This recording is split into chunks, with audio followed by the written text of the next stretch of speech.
Thank you. Thank you very much. God bless you. And I want to thank Danny Carroll for that wonderful introduction and tell you right off, I'm a judge. I'm not a preacher. I don't have the eloquence of Pastor Ratliff or Pastor Gordon or even the eloquence of a great speaker like Bob Vanderplatz. But I'm going to talk to you as a judge. I'm supposed to bring the legal perspective here to you today. And I want to appreciate the opportunity to come to Iowa once again and talk about House Joint Resolution 6, a marriage amendment to the Iowa Constitution. But before I begin that, I want to tell you how great it is to be back in Iowa. I've visited several times this year, and each time I think it's prettier than the last time. When I came last summer and saw the beautiful farms on the rich soil and the waving green stalks of corn in the summer breeze, I just thought that there could be no finer place than Iowa. And I visited a lot of the communities and saw the historic buildings. But you know what I like most about Iowa, what I admire most about Iowa? It's the people. It's the people of your state who are honest and hardworking, who are strong-willed, and a little bit opinionated. Even the ladies. I recall a story of an Iowa farmer that stood at the kitchen window as the snow in February got 1 foot, 2 foot, 5 foot, till his wife took charge and told little Johnny, "Go open the door and let your father in." The people of Iowa remind me of what I learned at the military academy many years ago at the cadet prayer. You're men and women endowed of courage, born to all that is noble and worthy, that scorns compromise with vice and injustice and knows no fear when truth and right are in jeopardy. I believe that's the people of Iowa. Simply put, you're not afraid to say what you mean and mean what you say. Let you vote. It's no accident that Iowans have long had a pivotal voice in American politics. In urging you today to adopt a marriage amendment, I call upon you once again to take a stand for truth and virtue, not just here in Iowa, but in our country as well. For America looks to you for leadership in this critical season, because what happens in Iowa affects the rest of the nation. It's not like Vegas. You've heard about Vegas. What happens in Vegas stays in Vegas. That's not Iowa. What happens in Iowa, the rest of the nation watches.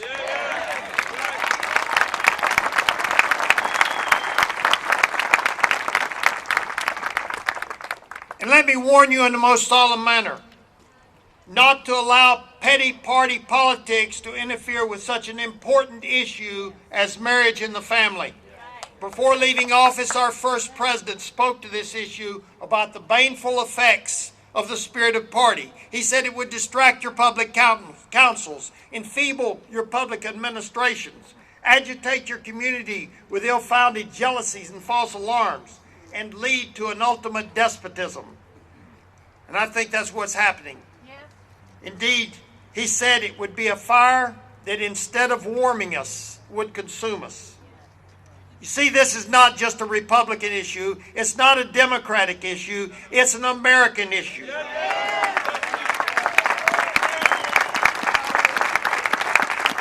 These legislators who are afraid to stand up and see the constitutional process in action should go back and ask their parents, or if they're deceased, remember what they stood for. We've got a moral crisis in America. We see the things that are happening in Japan and across the nation. But right here, we've got a moral meltdown. In 1776, Thomas Paine, in his pamphlet called The Crisis, said, "These are the times that try men's souls." And certainly in America today, we live in trying times, as some in our country seek to destroy that virtue and morality which we have long held dear. George Washington, in his farewell address, said that virtue or morality is the necessary spring of popular government. Who that is a sincere friend to it can look with indifference on attempts to shake the foundation of the fabric? Today, that foundation is being shaken by radical judges, liberal politicians, some in the highest office of our land, who would redefine marriage, and in doing so would destroy the family as we know it. It was once said and written that no legislation can be supposed more wholesome and necessary in the founding of a free, self-governing commonwealth than that which seeks to establish it on the basis of the family, springing from the union for life of one man and one woman in the holy state of matrimony.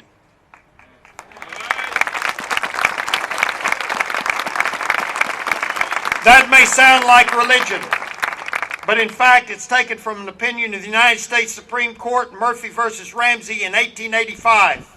And what they were saying is so basic that it's embarrassing to have to repeat it. Marriage is between one man and one woman. It's the foundation of our country. Note their use of the word holy. Even earlier in Reynolds versus United States in 1878, marriage was called a sacred obligation. Upon marriage, society may be said to be built. Out of its fruits spring social relations and social obligations and duties with which government must necessarily be required to deal. I can tell you as a former judge and a Chief Justice, your society, no society is prepared to deal with the problems arising out of same-sex marriages. Child abuse, adoption, divorce, foster care, alimony, and the list could go on and on. And what stops these judges from next saying that 3 can be similarly situated as 2? We are here to do our part in the restoration, preservation, and continuation of the principles upon which our society has been established, marriage and the family. As you know, Iowa adopted the Defense of Marriage Act in 1998, and in Varnum versus Bryan, justices on the Supreme Court decided that wasn't good enough. When California's Proposition 8 was set aside by a federal court and that order was appealed, it left Iowa with a unique distinction of being the only state outside of New England to sanction same-sex marriage. Massachusetts, Connecticut, New Hampshire, and Vermont are the other 4 states. I'm proud to say that the people of Iowa stood up to the justices on the Supreme Court and voted them out of office.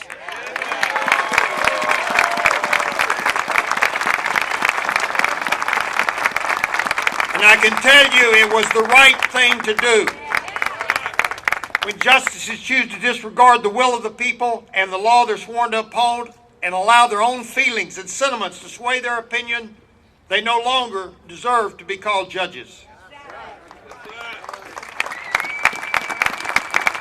When judges use the excuse of constitutional interpretation to create rights never before imagined, and they in essence make up their own constitution. You know, this problem with making up rights began when I was in high school in 1965 in Griswold versus Connecticut, when the United States Supreme Court, William O. Douglas, wrote in the case that the Bill of Rights have penumbras formed by emanations from those guarantees that help them give them life and substance. You know, I didn't know what a penumbra was, being from Alabama. So I went and looked it up. It's a shadow outside of a shadow of a planet. And I wonder what planet these judges are on when they think they can make up rights that don't exist.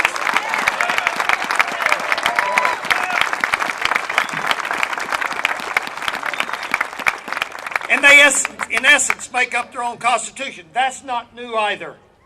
In 1857, in Dred Scott, there was a terrible decision by the United States Supreme Court in which they said slaves were property. A dissenting justice by the name of Benjamin Curtis told of the tragic consequences of such a decision. He said, when a strict interpretation of the Constitution, and listen to these words in light of what happened in your case of Varnum, when a strict interpretation of the Constitution is abandoned, and the theoretical opinions of individuals are allowed to control its meaning, we have no longer a constitution.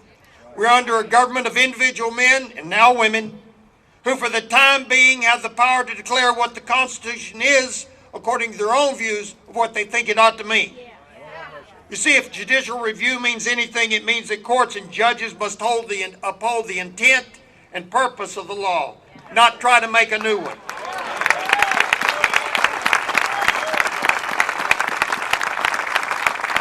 Your Constitution, like that of the Constitution of every other state and even the federal Constitution, provides that the making of laws rests with the legislature. And Article 3 of your Constitution provides that no one branch can intrude into the powers of another. When the Iowa Supreme Court created a new right to same-sex marriage by saying 2 men and 2 women are similarly situated, they not only ignored the law, they ignored existing precedent in the Iowa Supreme Court case law. In 1922, the Iowa Supreme Court said this: under our statute, marriage is a civil contract. The one man took this one woman to be his wife. Even the party who lost that case claimed that marriage was, quote, the union of one man and one woman to the exclusion of all others. When Iowa Supreme Court created a new right to same-sex marriage by saying 2 men or 2 women are similarly situated to one man and one woman and deserve equal protection of the law, they not only ignored their own precedent, but the laws of nature as well.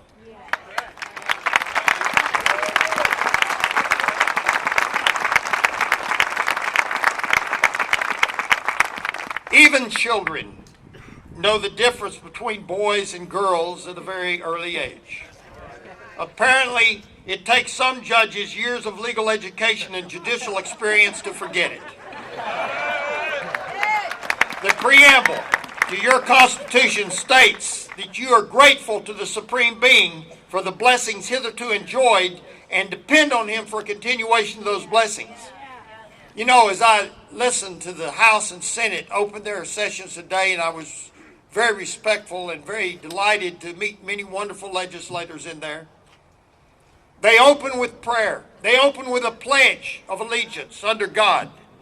And then they come and say, some of them, that marriage can be between 2 men or 2 women. I'm telling you, one of the blessings of marriage, one of the blessings of God is the marriage relationship. And the Iowa Supreme Court in 1905 and 1854 recognized that fact as being sacred and of sacred obligations. That isn't religion, that's your law. It seems that earlier justices on the Supreme Court, like your fathers and your mothers, knew what some have forgotten today, that marriage is ordained of God. Did not our Lord say that He that made them from the beginning made them male and female? And therefore shall a man leave his father and mother and shall cleave unto his wife, and they shall be one flesh. What God hath therefore joined together, let not man put asunder.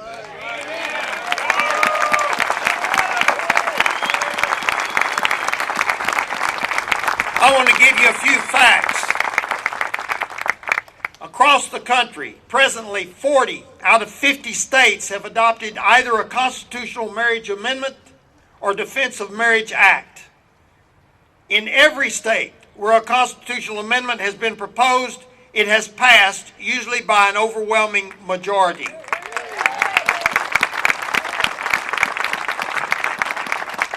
In no state have the people ever voted to adopt same-sex marriage. With a constitutional amendment in Iowa making marriage a sacred union of one man and one woman, you send a message not only to liberal judges in the state of Iowa, but to liberal politicians across the land. The will of the people will be heard.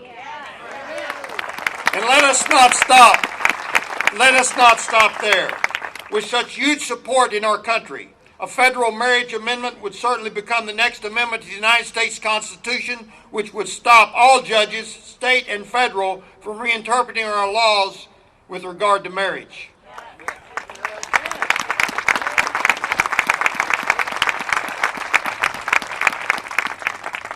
I pulled up a couple quotes from some of our forefathers about the power of the people.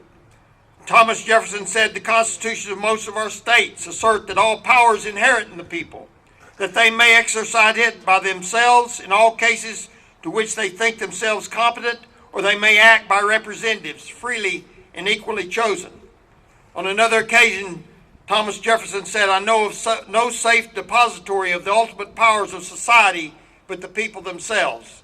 But the one I like most was from Alexander Hamilton. At the speech in the New York Ratifying Convention, he simply said, which is applicable to Iowa today, "Here, sir, the people govern."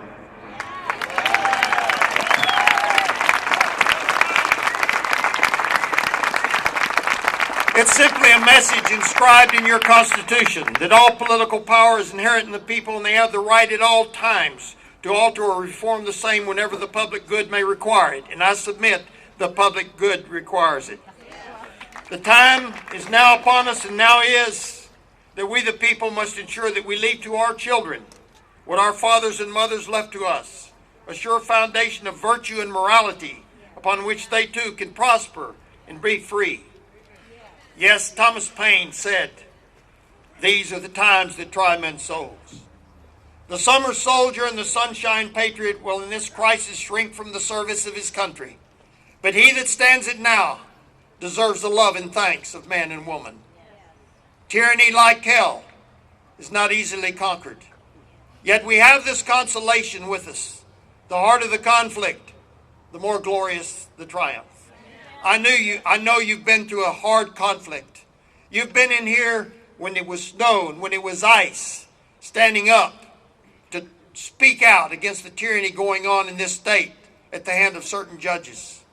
But I'm going to tell you, a glorious triumph is ahead, because I know you won't quit. They know you won't quit, and that's going to make the difference. May God bless you in the state of Iowa. Thank you.